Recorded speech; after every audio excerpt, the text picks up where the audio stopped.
이명 환자들이 가지고 오는 대표적인 질환이 있다면 불면증이 굉장히 오랫동안 겪었는데 이비인후과 가서 청력 검사만 하니까 청력 조금 떨어졌습니다. 그 이야기 듣고 내과에 가서 또 검사하니까 또 갑상선 기능이 또 저하됐다.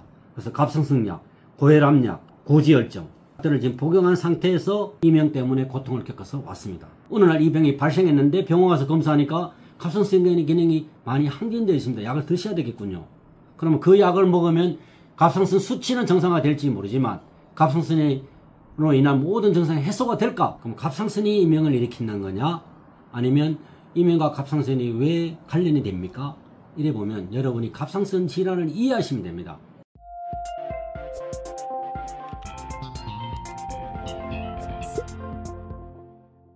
원장님 안녕하세요. 오늘은 질문을 가지고 왔거든요. 그래서 첫 번째 질문은 이명이 너무 심하신 환자분이신데 이제 수면제랑 신경안정제를 복용 중이라고 하십니다.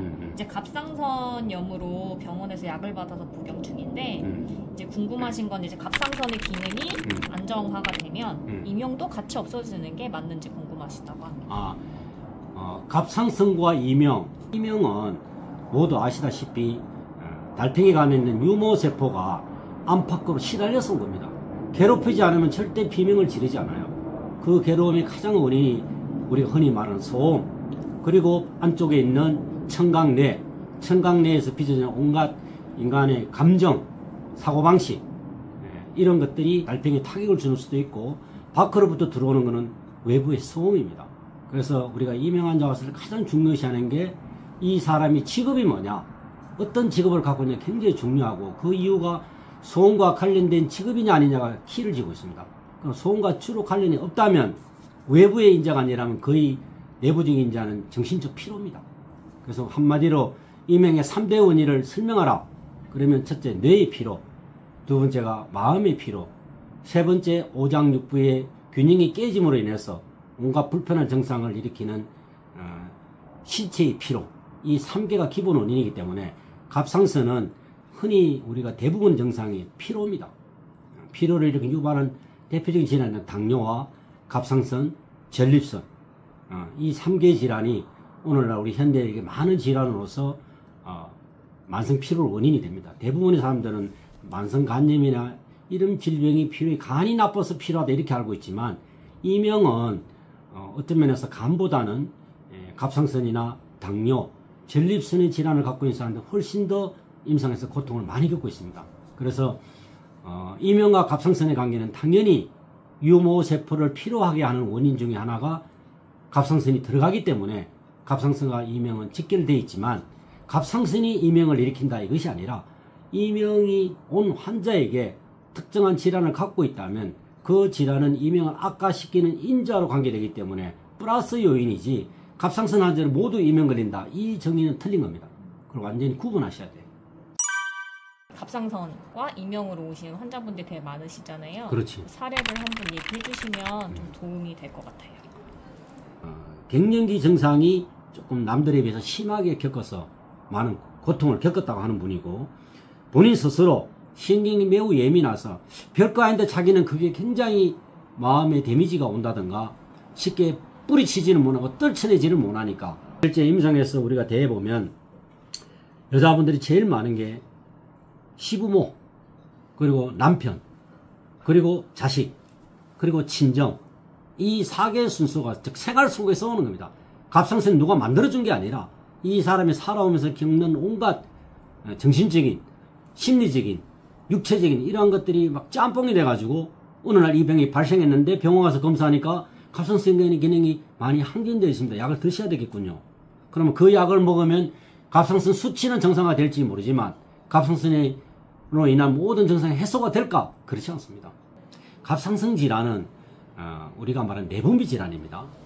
내분비 질환은 인체의 신진대사, 대사 기능과 관련되어 있고 심적인 문제와 굉장히 관련이 깊습니다. 우리가 OECD 국가에서 갑상선 질환이 한국이 제일 높다는 걸 예전에 언론에서 보도된 바가 있습니다. 그게 저는 그때 그 기사를 보면서 한국인의 빨리빨리 문화라는 자체가 가장 영향을 끼치고 있지 않는가. 두 번째는 한국인들이 또 하나의 민족 질환이라 할 수 있는 화병이 우리가 정식으로 의학병명으로 올라가 있습니다. 그래서 유난히 한많은 민족, 한민족.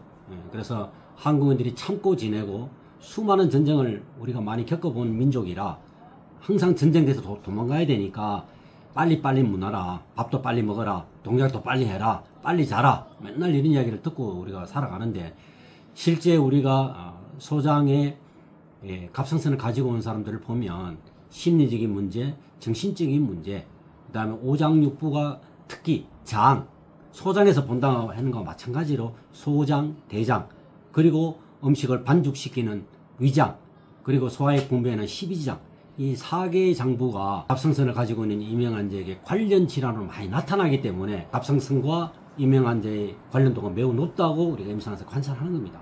그리고 실제 갑상선 환자들이 뭐가 제일 힘드느냐, 실제 물어보면 갑상선 환자들은 첫 번째 피곤하다고 합니다.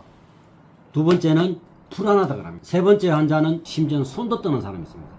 그러고 장의 증상이 많이 나타나면 변비와 설사가 교대로 일어나거나 더 나아가면 손발에 땀이 납니다. 불안장애까지 옵니다. 육체적인 증상, 심리적인 증상, 정신적인 증상, 이 모두가 갑상선에 관련되어 있기 때문에 소장에서 비장맥을 봐야 된다, 심장맥을 봐야 된다, 그렇게 설명한 겁니다. 한의학은 병명 중심의 의학이 아니라 병인 중심, 이 사람이 이 결과물이 나온 서양의학에서 진단을 내렸다면 그 진단의 병명은 왜 발생했느냐, 그게 한의사들이 보는 첫째 관점이고, 두 번째 그러한 원인들이 이 사람 몸에 어떤 현상을 유발하고 있는가, 이 점을 관찰하는 것이고, 서양의학은 결과물을 중시합니다. 병명이 나지 않은 한 절대 서양의사들은 치료하지 않습니다. 왜? 병명을 모르는데 어떤 약이 있느냐, 약도 안 줍니다.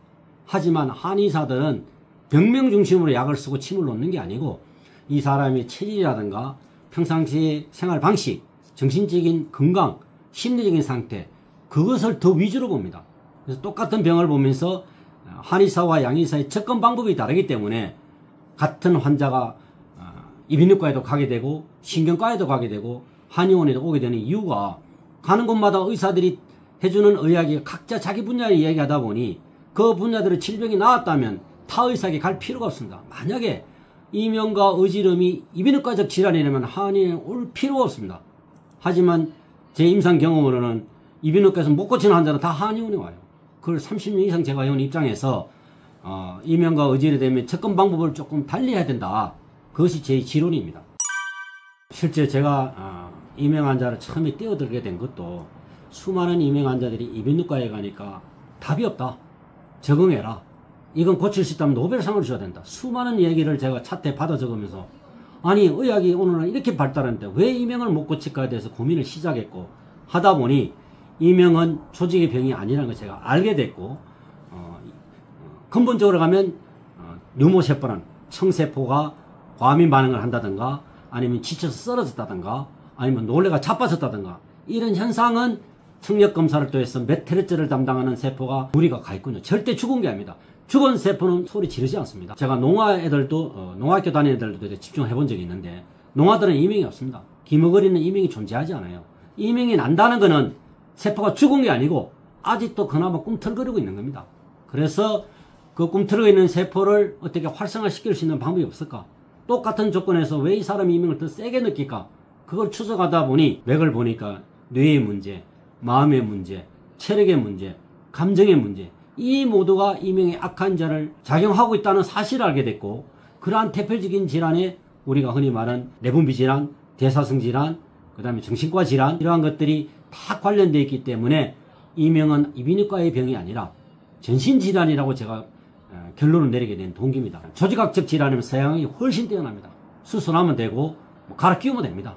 하지만 이거는 심리적인 문제, 정신적인 문제가 더 중요하다는 걸 제가 발견했기 때문에 한의사 입장에서 그것을 완화시킬 수 있는 방법이 더 좋은 치료 기술이 없을까, 이렇게 돼서 지금도 연구 중이기 때문에 제가 이명한테 다 고친다는 말을 하는 순간 저는 거짓말쟁입니다. 절대 못합니다. 이명은 여러분이 고치는 것이고, 저는 이명의 원인 분석에 대해서 누구보다 오래 고민한 사람이기 때문에 그 점을 여러분과 상담할 수가 있고, 또한 그게 여러분이 긍정적으로 받아들여서 함께 노력했을 때만이 이명은 극복되고 나아갈 수 있기 때문에 단순히 난청의 문제로 이명을 풀려는 것은 무리다, 그렇게 이해하시고 어느 이비인후과, 어느 한의원 가시더라도 이명의 본질에 대해서 충분히 의사와 상담을 여러분 해보시고 납득이 되면 그때 그분의 말을 100% 믿고 진료를 받는 게 저는 권하는 바입니다.